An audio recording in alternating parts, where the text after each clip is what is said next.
students, I hope your preparation is going good. If not, don't worry.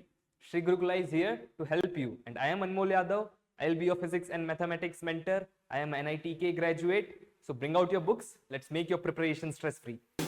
So next question is, mention the advantages and the limitation of the wind energy. So let's see the advantages. Advantages of the wind energy. First of all, it is a environment friendly and it is a renewable source of energy. And second, there is no recurring cost. Means once we have built the windmill, we can use it again and again and again, right? Now, next we have limitations of wind energy. We can write any two of this.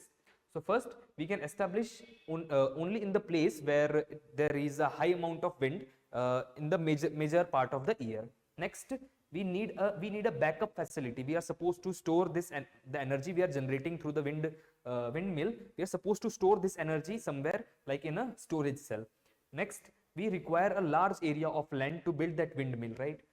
Then initial cost to building that windmill, we are supposed to invest so much amount of money, and after that we need a high level of maintenance as well.